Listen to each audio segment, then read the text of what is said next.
Hello, everybody.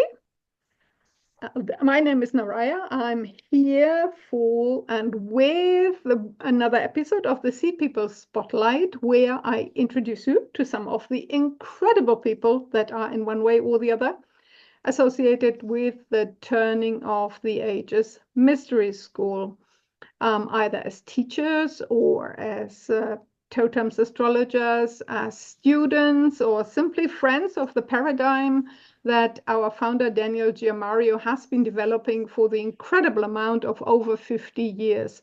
And so today I'm absolutely delighted to be here with another guest from the far north, from Finland, Jonna Karjunen. Welcome, welcome, welcome, Jonna. And actually, when I asked you to come on, Jonna, I need to mention this straight up. I didn't realize that my previous guest, because I skipped a month for various reasons, was Ville, also from Finland. So that was not kind of in my awareness. So we have a real good Finnish contingent here. Welcome, Jonna. Thank you so much. You're having a Finnish streak. And maybe also reflecting my own, there have been so many things coming into my awareness recently from what you and Ville have been doing in Finland, and also when Daniel and his wife Lynn visited you in Finland and the amazing adventures you've had there together. So I really felt a calling for that as well. So again, I don't think it's an accident that we have Yeah. you on here today and have this kind of the Finnish package here right now. Yeah. Yeah, totally. Wonderful. So tell us a little bit about yourself, Jonna. You're right now calling in from Helsinki. Yes, I'm at Hmm. home. I'm in Helsinki. Yeah. I tell me a little bit about yourself. Oh dear. Yeah, I've been involved with the school for maybe 5 years now, roughly. Um, and yeah, just studying and I bumped into the paradigm when I was living in Bali through I attended Levi Banner's yoga teacher training, breathwork Mm. teacher training, and as you well know, he's involved with the school and with the paradigm. So he was the door opener for me, I guess, in a sense. Mm. Mm. And since ever since I came across the paradigm, I just dove deeper and kept on studying, and that still continues. And yeah, I've changed location and I've been now grounded back into Finland for maybe 2, 3 years. This is gonna be my third winter back. Mm. I'm counting with winters. So yeah, this is gonna be my third winter back. And yeah, it feels really lovely. And as you mentioned, Villa, it's been such a delight to find someone in Finland that is involved with the school as well. And because yeah, I've been I've been doing all of this in English before and with people that share English as a common language. And now we've met with Villa, I guess about a year ago, I think. And ever since we met, it was very clear that we're going to be doing something together. It was an Yeah, instant that is so great. I mean, we've shared a connection. bit in our pre-recording chat already, and I really want you to share a bit more about that. So, Ville and you have met, and you recently, this last past weekend actually, ran Yes. the first kind of weekend-long introductory intensive workshop, whatever you called that in Finnish. I don't know. I only happily shared everything that popped on my social media screens that was in Finnish. I knew it was from the two of you. I can trust this. I can repost this. So that was lovely and well presented. So yeah, tell us a bit about what you've been doing there with Ville and what the intention is further on. We just literally 2 days ago, well, Saturday, Sunday, this last weekend had had a weekend training or an astrology weekend or whatever you want to call it. We had a 2 full days that we spend with a beautiful group of people sharing the magic of the paradigm. And there was everyone that attended had some previous astrological background already, Mhm. but then we dove into the paradigm of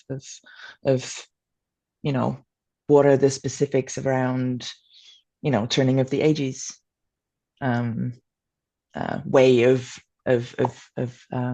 looking at astrology, or you know shamanic astrology, or whatever you want to call it. And yeah, it was really, really beautiful. I feel really blessed to have had that space with, and to be able to share some of the things that have been meaningful for me personally, and kind of spread the word, and spread the magic, Mm.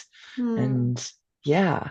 And also that, there's astrological communities in Finland as well, obviously, but it's also mine and Villa's intention to kind of, yeah, keep doing the things, keep sharing, and keep doing more events. And we have a YouTube channel where we, you Mhm. know occasionally, we're not very systematic, but we share every now and then. Make some videos and talk about astrology, and yeah, like we only met a year ago, and we've been kind of building up momentum, and doing little things, and our intention is to keep going, and to share, and Mm. and to Oh, see that where is it takes wonderful. us. Mm. Yeah, For yeah, the YouTube channel, just, I mean, that's also applies to everyone who's ever watching this, who is a TOTAMS astrologer. I am, in my role as media coordinator here, ever so happy to really connect all these different social media of people, so that people can find each other, and that other people who are in your language in Finnish can find you. So please send me that YouTube channel yes, eventually, and I'll link definitely. it then to our to the Totems YouTube channel as a Yeah. recommended channel, right? So Oh, all the, beautiful. and you can do Yes. that vice versa with the school as well, Yeah. so that you know that we're really interlinking that. That's my thing. I need to network. I'm a Gemini and a Yeah. Libra. I need to make networks. Oh, beautiful. Beautiful. Yeah, no, Definitely. We're that's still really learning the great. text, Mhm. you know. We're still kind of in the taking baby steps towards learning how to do the all the technical things of linking things, and but yes, I know definitely. that is, Definitely. for many of us, that is the greatest challenge, because we're not professionally going into becoming, let's say, a YouTuber or something. We have a message that we want to share, and to get all these technical details correct is not our main priority. And at the same time, we can, I don't believe in the sanitized versions of social media, and, or the Yeah. professionalized versions. We don't necessarily have to have the right microphone and the right lighting in order to share the message, right? Or not Yep. even know the technology so well. Just if we have anything, just pop it out there in one way or the other, and with the trust and the faith that the people who it is meant for, they will eventually find it. And it gives us ourselves also a satisfaction to be able, okay, I'm doing this. This is perfectly not perfect, but at least, we're popping it out there. Just like myself with this whole See People Spotlight series, I'm just interested and fascinated by people's life stories, and also then their stories of how they relate to this astrological paradigm, what it has done for them in their lives, how they might be wanting to share it, what they're doing with it in their lives. And that's why eventually I had to overcome, and I mentioned it to you as well, I had to overcome the camera phobia in order to be able to do this. And the wanting, the desire to do it became so strong that it was overriding the resistance to the thing. So here we are. Yes, exactly. And that's a beautiful thing that you mentioned is that there's so much kind of polished and edited and kind of stuff in the world, especially social media, that Hmm. that's totally mine and Billa's intention is to like, okay, press record and see what happens, like Yes. without editing or Hmm. without kind of cutting it or trying to make it anything else than what it actually is us Hmm. talking about a subject that we both feel passionate about. Hmm. And then that's what we want to share instead of trying to make it into something kind of artificially painted, Exactly. I guess. Oh, Yeah. So it's about the well, there's too much artificial in the world right now. Let's yeah, keep it organic, and that yeah, obviously is yeah. part of the mission of our school as well. To retain organic human 1.0, and so here we are. All Yes. the blemishes and the faults that we might come across with. But I have a question here. You mentioned earlier when you were talking about the weekend workshop, sharing the magic of the paradigm. So, what is, in your view, the magic of the paradigm? And maybe also Mm, what I again would be interested in from your participants, what was their reaction to it? What was maybe their where they got an aha moment where they said, "Oh, that makes so much sense," which I mm, guess you and I mm, have had so many times when diving into the paradigm, which is why we stick with it, right? We only do what's pragmatic, what really serves us.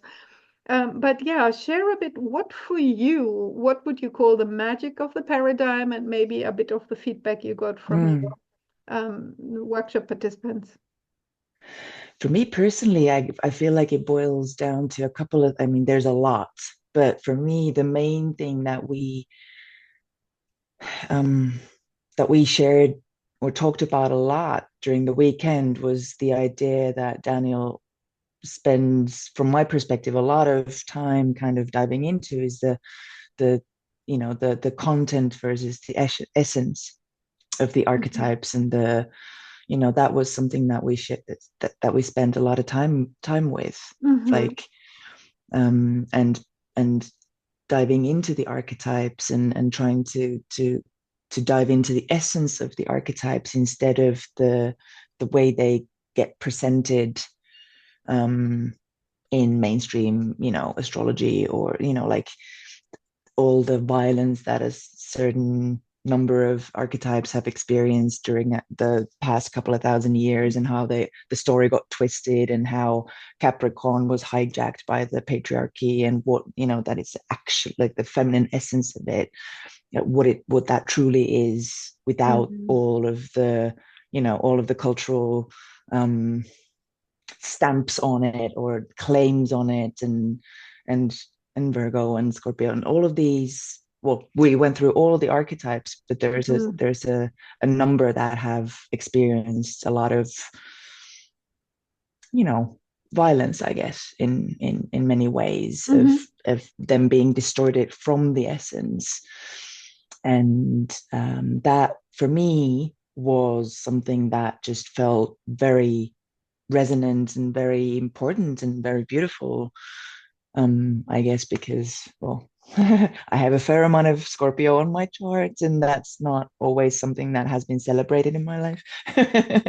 As I'm very, very well aware that most people that share some sort of um, archetypes that have been distorted a lot through the perception of modern astrology, um, can sense a certain validation of actually diving into the essence of it instead of the shadow expressions of the archetype. So that for me personally was something that was important and Hmm. helpful, and also Hmm. something that I heard a lot from the participants of that came that last weekend, was the you know brand new perspectives and something that resonated for them into how to perceive different archetypal, energies,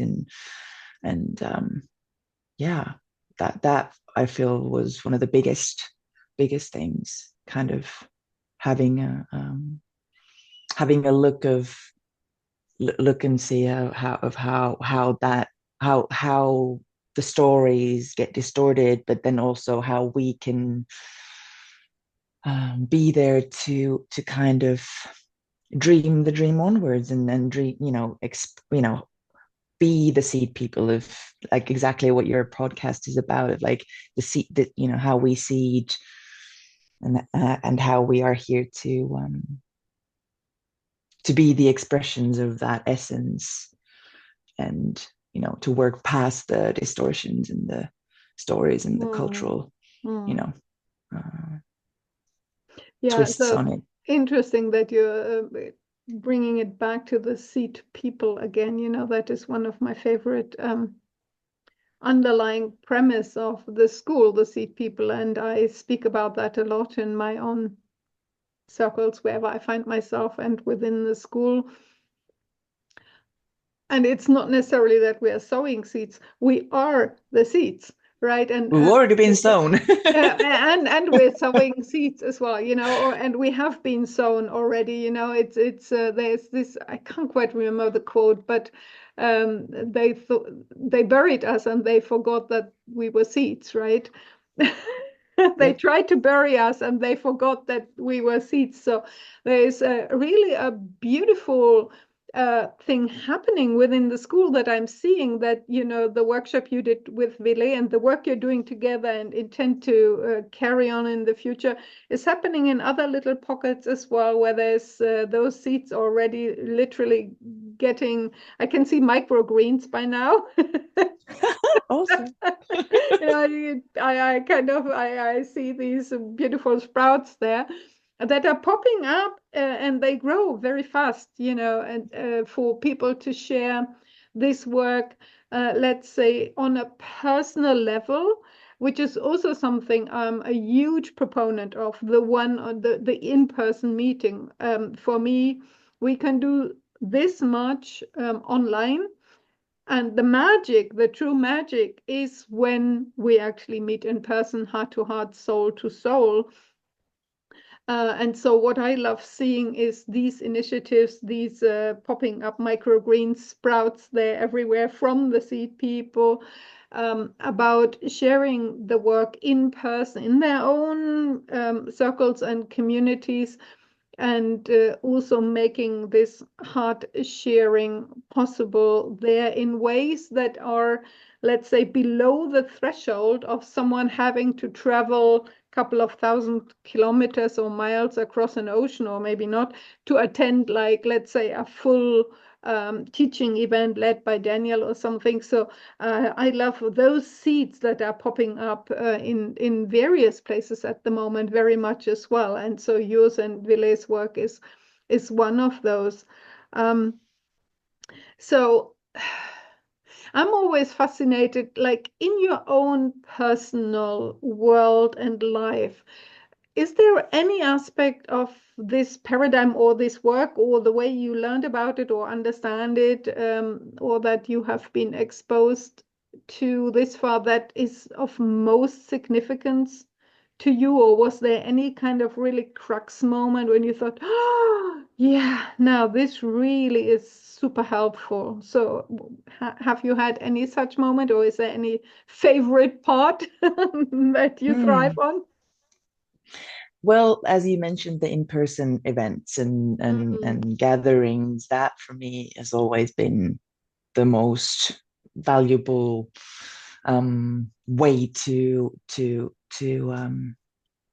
dive into anything, really. And yeah, to be able to come together with people that share something, something. you know no matter, you don't even know what you're sharing until you actually come together, and then you actually meet in person. And yeah, for me, that's the paradigms has just been this connector. Mm. you know in many ways of meeting amazing people from around the world. Like we met in Callanish Hmm. this last summer, and there was a lot of other amazing people there as well from around the world. And when I was previously living in Bali, there was a lot of the tribe there that we were having these study groups and studying the paradigm with, and Mm. getting together once a week to have cacao and talk astrology Mm, and you lovely. know Mhm. things like that. Mm. And that's something that I've missed being back in Finland, like the community and the connections. I mean, this is beautiful that we can do this and use Mhm. technology to share space. But but I but I but I didn't really find my tribe here in Finland very easily, Mm. and Mm. I mean, I feel like I'm a part of a lot of different tribes, but the astrological tribe I feel is so big and scattered around the globe that it feels really good for me to to start creating something locally as well. And I know that Mm. I'm in and also the language barriers. There's on this plane, there's all these different languages that we speak. And like yesterday, during the weekend, there was someone there that would have really wanted to join, for example, the next summer's Callanish trip, but it's like, okay, it's going to be in English. There's no point for me to go because I Mm. don't speak English. Mm. And to be able to also create um, spaces where you don't, where you're not excluded because you don't speak a certain, other language. I mean, Yeah. there's translations, and we can use technology for that as well. But um, but yeah, community. Yeah, oh, that's fantastic. I mean, on that note, I think, yeah, many things I can already reveal. I think I will be revealing this as well. Not sure if I have permission, but I'll just do it. Here we I go. make that executive announcement that we will actually, we had this event last June in this year, June in Kalanish, and there will be a gathering of Totems tribe in Callanish again in 2025 because the lunar standstill is still at its peak. So the full moon will not be exactly on the June solstice as we had it this year, but it will still be in June, somewhere, if I remember that correctly, 11th, 12th, 13th, something like that. So as we speak, an event is created somewhere by some incredible people, and everybody will soon get more information about that. And then obviously when it comes to in-person events, the school always organizes once a year the all school gathering, where really everyone is invited. And I've had such heartwarming experiences there in the last time when people come who've never been part of any school event and they just feel called, and they leave saying, well, I found my tribe, I found home. And that is amazing. So we have that coming up next April in Oracle in Arizona again, which is a beautiful place, really. It's a beautiful guest ranch where we will have rooms and we will have lectures and workshops and chats and stargazings and what have you. And then in September next year, we'll also have another in-person event at the Faywood Hot Springs, where Daniel designed, and the big stone circle and the final stones will be put in the ground for the circle, which have to do with the lunar cycle as well at the stone circle. And so all of these are events where people can come and meet these outlanders. We're mostly, these out of bounders that gather in the school, those who don't Yeah. necessarily fit in easily elsewhere. It seems the school is very much a home for such people, or a connection point, let's say. Yeah. where those of us who are not really fitting in elsewhere, can make a connection. So those are all upcoming events, and everybody is really most warmly invited to join us there and to make their way. It's always really, really, really worth it. Mm. Yes, definitely. So yeah, and then, as I said, so excited that there is, smaller, more local events and things starting to happen as well. And so yeah, it couldn't be better than Yeah. that.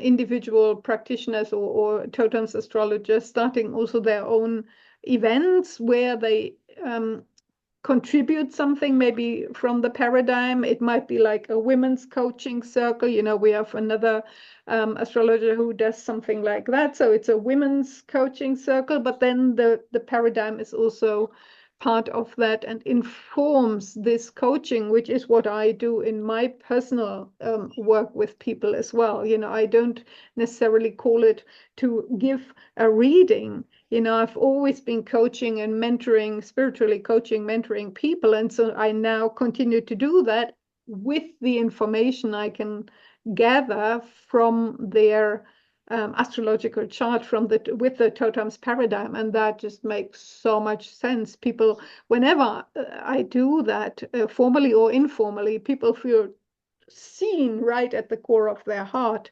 And it makes so much sense to them. Yeah, so this is Yes. really, really wonderful. So, I mean, maybe you've answered that already in one way or the other, but how do you personally see this paradigm most be of value to yourself and to other people? Mm.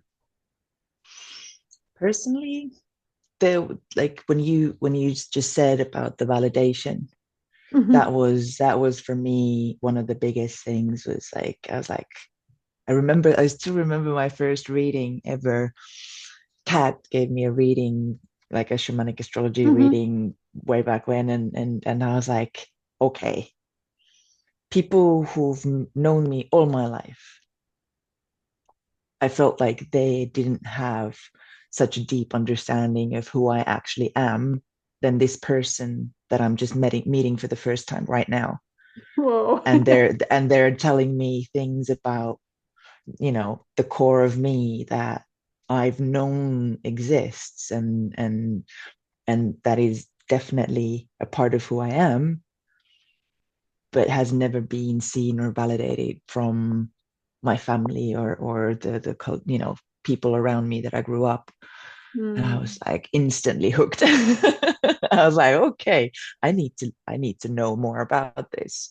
Like mm, if this can make me feel this seen and mhm, appreciated and valued instantly, you know, and the things that um, kind of have been seen like as a shadow or something undesirable, were expressed to me in a different way without these, oh, good, bad, labels. Um, that for me was super freeing. And that's mm, something that I resonate a lot with, is just giving myself, first of all, but then also other people permission to be themselves. It's like there's so much, like in the society that the boxes are so small and tight where you're kind of allowed to exist in.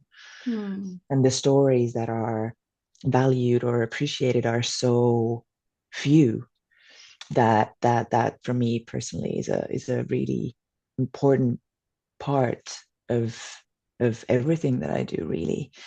mm, So just the validation, and also the timeline work, and mhm. the inner sacred marriage work, the inner sacred union work.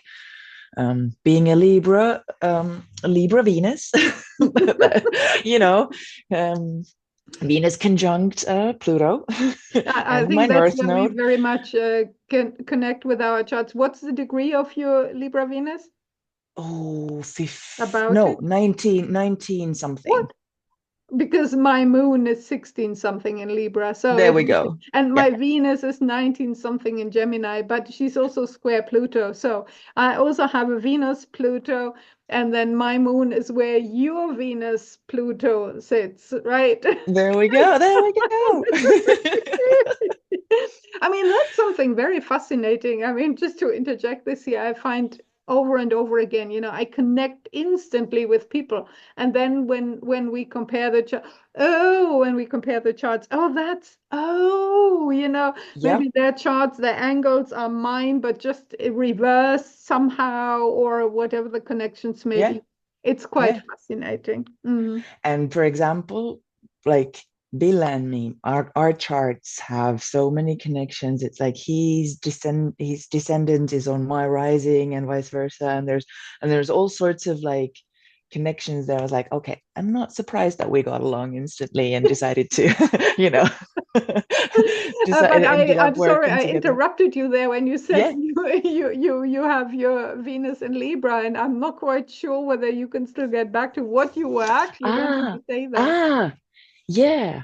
What was the trail? Where was I Yeah, going with that's that? what I lost it there as well, but never mind. Again, we're Yeah, I organic guess. human beings. We just Yeah, let it go where it yeah. goes. Actually, now it came back to me. It Right. was about the things that I value about the paradigm is, yeah, Right. definitely the timeline work of understanding what's happening. Like, why am I going through something? Why am I like Mm. currently Neptune is squaring my rising, so I don't know who I am. Talk about Neptune. You, And no, nobody who I talk with hasn't got Neptune going at the moment. I've had it for close to 5 years in a row. I mean, oh, okay. So maybe you can tell me how to navigate this, but it's really interesting. Like a year ago, or like just thinking back to different timelines of my like to different times of your life, and then like, okay, what's going on?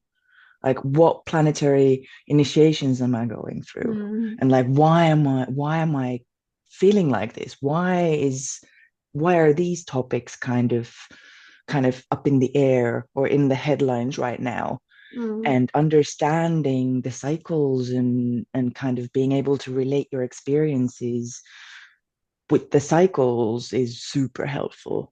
And yes. understanding that, okay, there's a timeline, there's a window where that's going to be a theme, and what's the purpose, and what's the gift there. And Mm, also the inner sacred marriage work, like being a Libra Venus, of like, relationships and intimate personal relationships being a big part of, or having been a big part of my experience and how, evolution, and how I've um also where my biggest struggles have been in many ways is through personal relationships, and kind of understanding the inner sacred marriage work, or the inner sacred union work of you know the Venus Mars connections, and all of that has been so helpful. Not just the, mm. oh, feminine, masculine, balance, da, da, da, da. Of course, yes, but who is your inner feminine, and who is your inner Exactly. masculine, and having these Exactly. clearer picture of who are they, where do they come from, what's their perspective, and how do they find each other, instead of just talking on a general masculine feminine level, Mm, going in a little bit more personal and detailed, I guess. That for me has also been a big part of what resonates for me a lot from this mm. paradigm. Yeah, I find the same. It makes it so much more specific and therefore so much more workable. If we only talk, in a feminine, in a masculine, as it's a very abstract concept, right? And one can Yeah. project so many different things into it. But if I know I came here to embody and explore this specific version of the feminine, And this is the specific version of the masculine that I feel attracted to, and therefore also need to integrate within myself and bring these two together in that inner sacred marriage.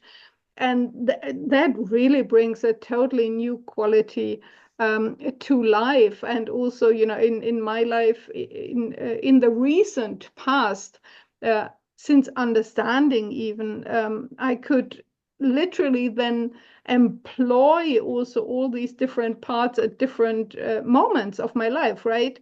When my Yeah. inner really child or feminine wants to hide away, I still have an Aries Mars. So I say, can you take charge here for a moment, please? Yeah. Or even for a Yeah. week or even for a month, right? Yeah. And he'll do the work. He'll stand Yeah. up for me, he'll protect them, he'll do Yeah. everything. He's totally committed.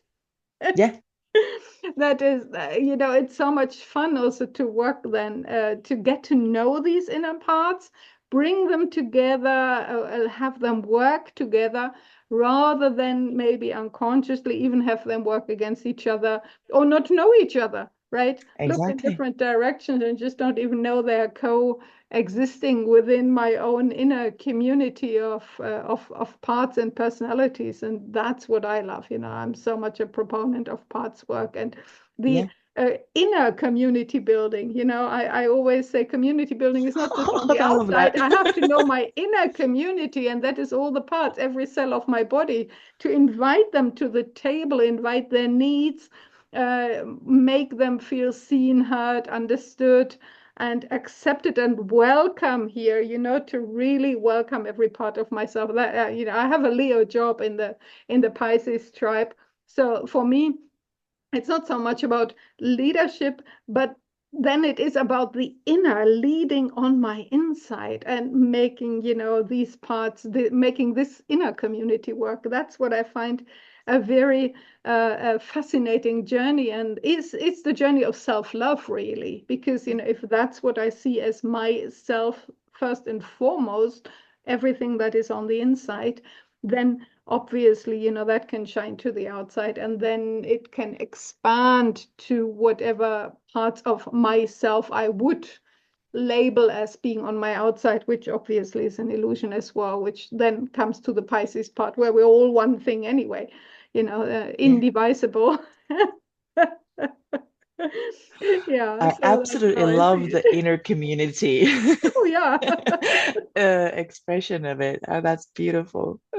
That's beautiful. Yeah, Yeah. well, And it's that, it's a part of my almost my daily spiritual practice, really, to sit with myself and to literally ask, okay, anybody here who needs any attention, yeah, emotionally, or any need that is unmet, and sometimes my inner child will pipe up and say something, or any part. Sometimes somebody's afraid, somebody wants to go out and play, all these kinds of things, and to make space for them. That's yeah, good stuff. yeah, And with yeah. the And paradigm, again, to bring it back to the astrology, it makes it so much more easy to understand these parts and again, integrate them, bring them in, and yeah, have the different needs met, so that we're not, having one foot on the accelerator, one foot on the brake, and wonder why our engine is steaming.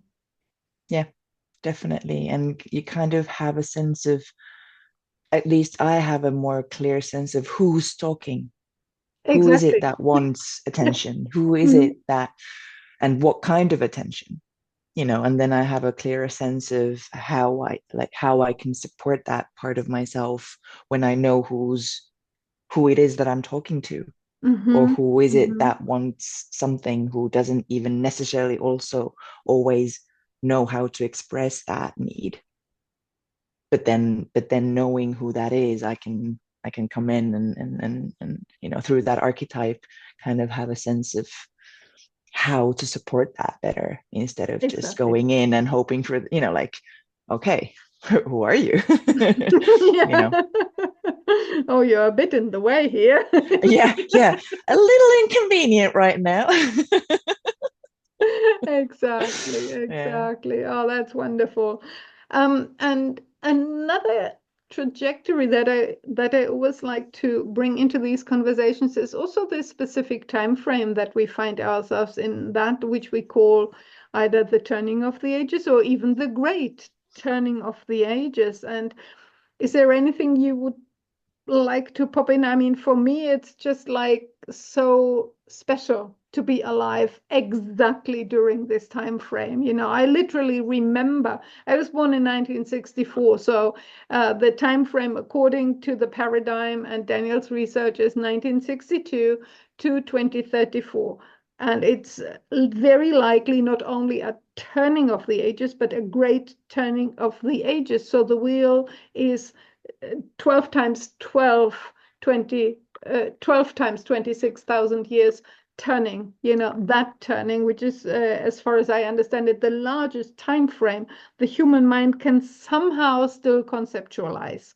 You know, it already Mm. becomes difficult with the 26,000 year time cycle. But then if you think about 12 times that, and I just find it so fascinating. You know, I literally can hear the call that went through the universe, you know, it's starting. And that's when I said, okay, maybe I need to go. And then, you know, filtering through the various layers of the multiverse to actually be this right now. And yeah, Yeah. that's a huge adventure if one sees oneself as a multidimensional being as well, and then being here as a human being at this time. Wow. Yep, Mhm. definitely. And also like and just for me, well, I've got the Aquarius job in the Sagittarius tribe this time around. So like big picture and like, big cycles and big turnings and big clocks are kind of somewhere where I Mhm. naturally go. It's like, you know, whoo, what is there? Like what, just wanting to expand the perspective. Um, but yeah, somehow the understanding of the turning of the ages has given me some sort of a purpose in my life, you know, Yeah, pardon me. instead of like, yeah, and this sort of story where I can fit in also, of not just floating around and aim, kind of. There was moments in my life before when I was younger when I was just like, I felt like I was just aimlessly doing things, Mhm. like just this kind of very mundane kind of existence. I've always been drawn to mystical things or mystery, like just there's something there. There's something. I don't know what it is, but there's something. Mhm. And but still the experience of life was a bit like, okay, well, why am I here? What the fuck am I doing? Like, what am I doing? Why am I like, what am I doing here? But Mhm. then having this understanding or this like feeling, the sense of, okay, even though it's a very big picture, you know, and I'm a very small part of it, but there's, I'm one of the pixels, and the picture gets fuzzier if I'm not there doing my thing, Mhm. Mhm. and like, and when like more of the pixels get sparked, the picture gets clearer and clearer and more beautiful, and and it's easier to kind of join when the picture is clearer, instead of like there's something fuzzy and you're not sure what you're kind of involved in, I guess. So yeah, and it just totally made sense to me. In some ways I understand. I had a sense of, yeah, of course, I know there's something big going on, but I just have absolutely zero clue what it is.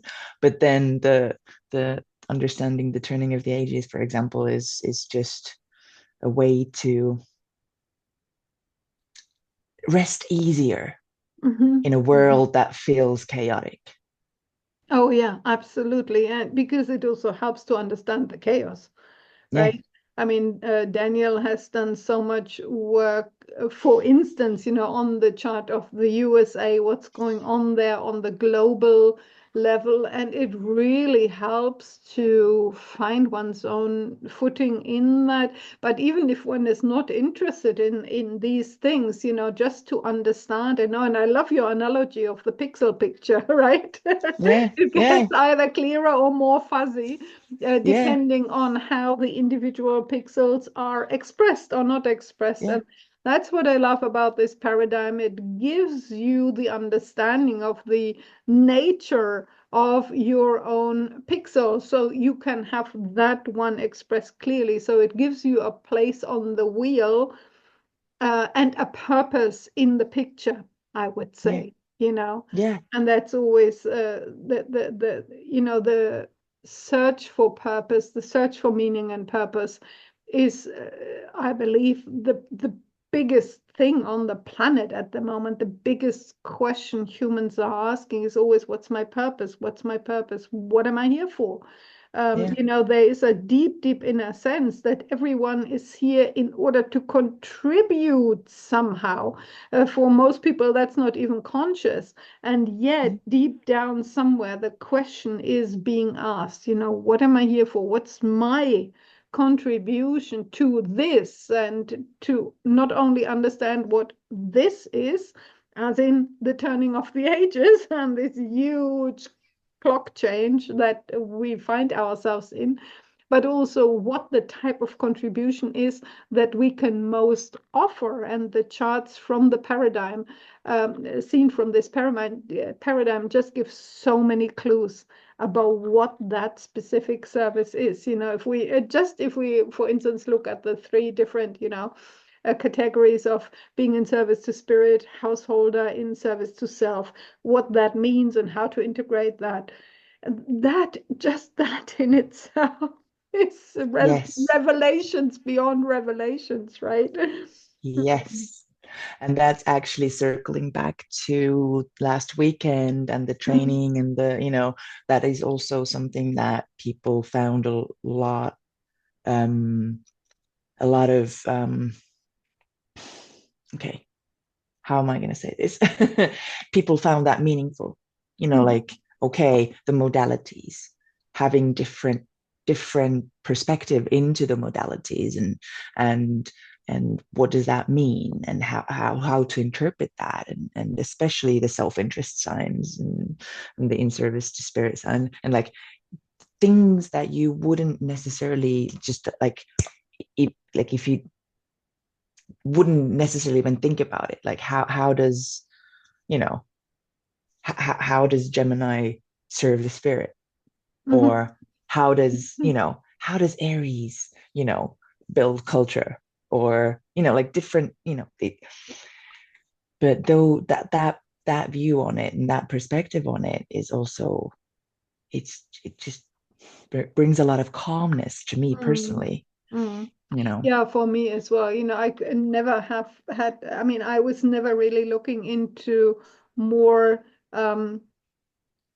conventional modalities, or conventional astrology, but the little that I did, these terms for the modalities, it didn't really do. I couldn't relate to that very fixed. Okay, what's that supposed to mean? yeah Only that they have difficulty changing. But then, I was told that I was a Taurus because I have my sun in Taurus, and mm, then I was supposed to be very inflexible and resistant to change. But I was the fastest to change always in my entire environment. So that didn't make sense. So where does that come from? Well, I have a Gemini Venus. That is fast change, yeah and yeah Sagittarius, MC, and all those kind of things.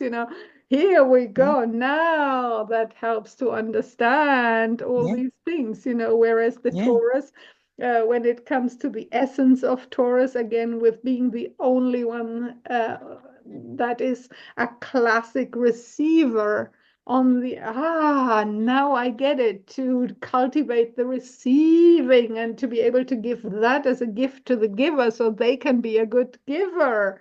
Those yeah types of things, they are just yeah hugely helpful.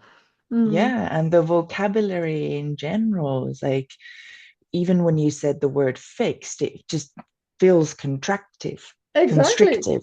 And Mm-hmm. it's like, Mm-hmm. okay, well, if we're here to move to somehow to evolve or to involve, or no matter which direction or all directions, the link, the language, how we speak about things, and informs us subconsciously as well in so many ways, or guides us in so many ways. And like, how can we pay more attention to the language that we use, and how can that be um, something that's in evolution as well? And that's how I love how Daniel always says that this is not something fixed. Like, the paradigm isn't, we haven't ended up at the end station. We're always in transit, we're always in evolution, we're always kind of dreaming the dream onwards, instead of teaching it as some fixed paradigm of this is how it is always. And that for me feels beautiful, because um, there's so much in the world that gets taught as a constant, as a fixed thing, as a this is the ultimate truth kind of thing. And it's like, okay, well, is it? Mm-hmm. No, And absolutely. where's the how does the journey continue, you know and how can we be a part of how the story continues? And that Yeah, that for me absolutely. is That an that's interesting thing. one of the very potent beauty points for me in the paradigm as well, and also from the heart invitation that comes from Daniel himself. Not presenting this as a finished product, even though we have the five basic totems Mm, courses, and they are all finished products within themselves and hugely helpful as such. And beyond that, there is this open invitation um, for the evolution of the material to be able to happen, and not just as a possibility, but literally as an invitation. Bring your own experiences with whatever it is that you happen to cycles or transits or archetypes. How do you experience this? Bring your own interpretations and add them to what is there already, and we can all reflect on that together. And again, that is what distills the essence and makes it even clearer than over time, and also gives us more insight into the content of what each culture, or context of what each culture at each given time of human evolution puts into this essence, or adds, or tags onto this essence, that we can also derive deeper understanding of ourselves and others from. And yeah. that's what is really, really beautiful.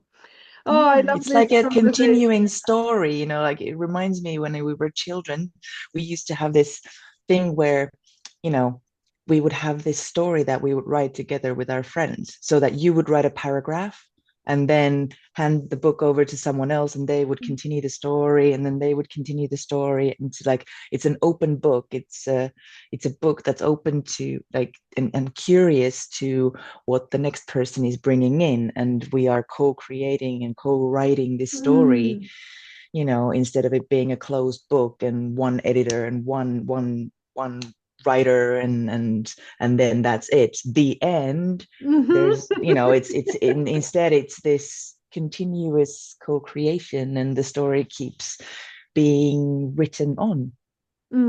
That's beautiful. I was just find myself in an intentional community in the mountains of Spain at the moment, and there are really beautiful people around. And I have a lot of quite deep, spontaneous conversation here, which really is soothing my heart and serving me quite well. So I had one of these conversations, and in that it was also about the um, the story, right? The story of life. And I was again contributing something also from the paradigm on how to interpret the story.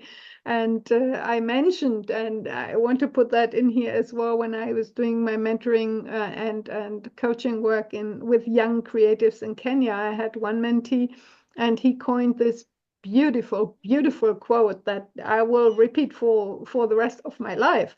He said at some point in a conversation with me, well, if you want a happy ending, that of course depends on when you end the story. Mm.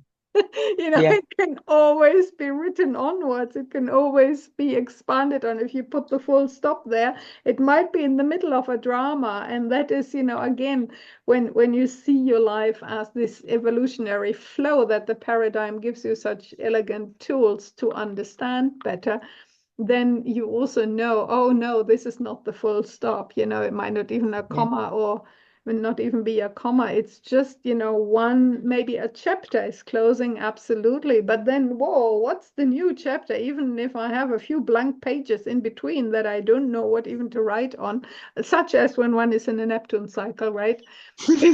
Yeah. It's just blank pages. Yeah. Yeah, so all these things. So I would love to continue on and on and on. I look forward, Jonna, when our paths cross again, wherever, whenever Yes. that might be. I know that at some point I'll have to make my way to Finland, whatever that means, maybe in the next summer or so after Kalanish. There are already whispers in the air. And I love to, dream more and lean more with my spirit and mind and dreaming into that. And so I really have only two more things on my agenda. Yes. First of all, how can people reach you if they want to learn more about you? Do you give personal readings as well if people want that, both in Finnish and English, I suppose? Yep. Oh, that is Both in English and fantastic. So Finnish. I do know, obviously, Yeah. you have a profile on the TOTAMS Astrologer page, but also if you have a website or anything, where can people best get hold of you? Hmm. Well, actually, now that we're working together with Villa, we're sharing a web page that is due to technical challenges. It's being it's coming. Hopefully Hmm. soon we get the backside of things worked out, but it's in Finnish. So, Hmm. but it's called shamaninen.astrologia.fi, shamanicastrology.fi. Hmm. Um, but yeah, you can find me through totems, and then I'm also on Instagram, Right. Jonna Namaste or Jonna Hmm. Karjunen. You can find me easily there, and I think those are probably the easiest ways to get in contact. Yeah. Well, then what I'll do, I'll link obviously to your astrologer profile on the website, and then that also will encourage you to really bring that Yeah. up to date and put all your Yes. contact info there. But Oh, that's up to yes. you, right? Yes. Yes. And then people can go there and find you further from there, and you can always keep that up to date. Then if the new website is up, you can pop it there. There's a lot of space on that page for every astrologer as well to make it their own. And I think one Yeah. can add videos or something like that. Mine aren't working, Oh, but let's figure it out. That's on yes. our side, on our tech department, why the videos aren't showing. But I think one can put videos on there as well, and all Oh, kinds of cool. possibilities. So that's good fun. And so the very last question, Jonna, is there anything in the astrology right now, either for you personally or globally, as a transit or anything that you would like to make a further mention of that is so important for you, you would like to share it? Hmm. Well, um, I guess my my head goes between, the big picture and then the little things of like turning up the ages, and then to my own personal cycles of the Neptune square is a little interesting. Let's put it that way. And I can't wait to see what happens and how I get distilled through this process of this Neptunian initiation Mm. and how I will emerge after. But it feels currently I'm kind of in between worlds. Um, so there's the Neptune, but then there's Pluto working on my Mars, and I've got my Mars return as well going on. So my masculine self and also my relationship life is going through Plutonian experiences, let's put it that way. And it's been an interesting combination, the Neptune and the Pluto, and how that feels, and in some ways there's a lot of resonance between the experiences, and then at the same time, just this working on trust and working on how to release expectations and allow myself to, just experience the emotions and not know and be in the fog, you know, and yeah, very, I'm feeling very curious about everything in general, just the big picture and the turning of the ages, but also just from a personal experiential level of there's all the intentions and the, like where I can see myself going, but then also having the understanding and the feeling that most likely I haven't got a clue who I'm going to be in a year. And very much curious on what that's going to look like. So Mm. just yeah, that's for me personally the biggest thing that's coloring my life at the moment is curiosity. Beautiful. And that's obviously, or probably not obviously, probably one of the keys really to meet all these cycles with a sense of curiosity, openness, obviously, faith and trust, yes. But all these words are only words. And then when really Neptune comes in and washes your old identity away, and then Pluto assists. And I've actually been wondering about this relationship, particularly between simultaneous Neptune and Pluto cycles as well. I have still the ongoing Neptune cycle at the moment as a square to my MCIC axis, and I have not a particular Pluto cycle, but I have, interestingly, what I experience is a lot of Pluto at the moment. I have Jupiter conjunct my Venus, and she has a natal Pluto square, so all I feel is Mm, Pluto. yeah, I yeah. thought, oh, that's going to be so beautiful having Jupiter expand my Venus. Oh, it expands the Pluto square, and on the other side square is Chiron as well. So it expands the underworld experience of that Venus. And ouchie, oh, and when I can every night, I look up at Jupiter and say, really? That's what you mean by that? Yeah, But it is really to yeah, it's a very very interesting combination to have yeah, those, because one is the underworld, one is the celestial world, and they each pull into their directions, but the essence, as I experience it, is literally obliterating from the Pluto side, just obliterating from the Neptune side, washing away, eroding identity, previous yeah, identity. So it literally yeah, is a shamanic death and rebirth process from both of them. And yeah, especially, a double whammy basically when they come in together. As in start, I say I'm in the process of emerging into the fourth volume of the trilogy of my life. That's what yeah, that feels like. It's a trilogy as if it's already finished, but then there's still something to come.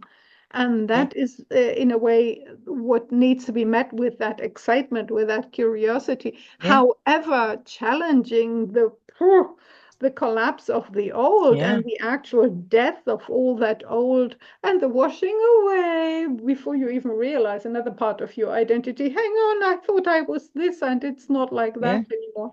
It's And gone as exactly what's well. happening in the and exactly what's happening in the world collectively as well. Washing away the Absolutely. old, having these growth pains in some way of not knowing how it's going to go and where we're going to evolve, but having the intention of what we would love it to be. And also I feel like personally the Neptune, Pluto, both of them have so much to do with the feeling function. Absolutely. So Mhm. there's a lot of feelings going on at the moment. So yeah, Mm. yeah, Which I just believe is allowing them to happen.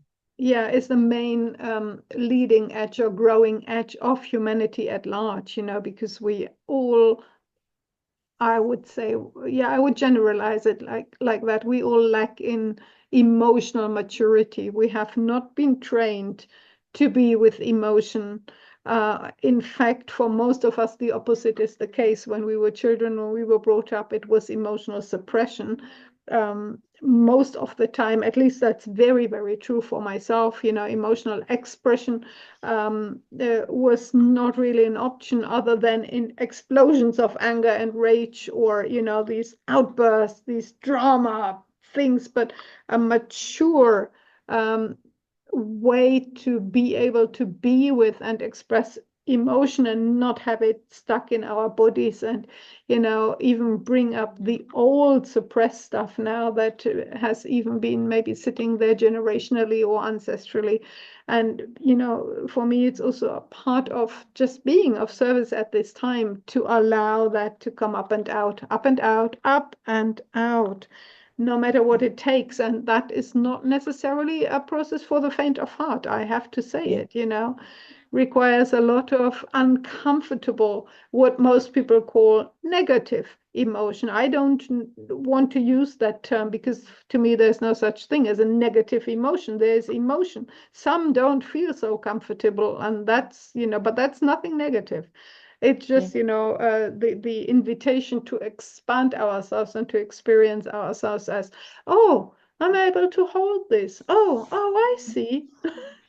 yeah. It's not, And when I'm it's able not to hold killing it me. for myself, I'm able to Mm, hold it for others as well exactly. and allow that process for other people as well and have the compassion and then the understanding of not taking on someone else's process and allowing them theirs. And it's just the whole, yeah, how Yeah. it ripples out. Beautiful growth processes. And with all of that, as we've been, discussing here, this turning of the ages paradigm, the shamanic astrology can assist us in such incredible and beautiful ways. And so I think we can, with that, bring it to a close. Do you Yeah, want to have a yeah. final message that you want to share, Jonna? Anything. I love just listening Just to you. So um I'm I feel very complete and I feel good. very happy to have talked to you. And I just absolutely love that I've met all these amazing people like yourself through the paradigm. And yeah, I just feel very, very happy to have found this. And yeah, looking forward to meeting lots of new people as well that I haven't been able to have a personal connection with yet. So Mm. just yeah, just lots of love to everybody. Absolutely. Thank Yeah, you so, so, so much, Jonna, for thank you. making yourself available, sharing, giving of yourself so freely, so beautifully, with so much aliveness, enthusiasm, and so much love. I can't personally wait to not only pop out this video eventually on our YouTube channel and via the newsletter coming out in a couple of days, but also to meet you again in person on the Yes. path. We didn't go it too Hopefully, hard. Uh-huh. hopefully in Finland, Absolutely. That's maybe. literally true north. Yes. Mhm. I really look forward to that. So thank you, thank you, thank you. Thank you, And thank you. until we meet again next time, thank you to everyone who's tuning in here and following this conversation, even to the end. So if you're still here, thank you so much. And welcome, welcome, welcome to anything that the school has to offer. You can always, as we mentioned, you can get in touch with Jonna if you like. You can get in touch with me. You can get in touch with the school. There's always a really open invitation for anyone who's interested in anything to come on in. Thank you. Yeah. Well, And namaste. thank you. Namaste.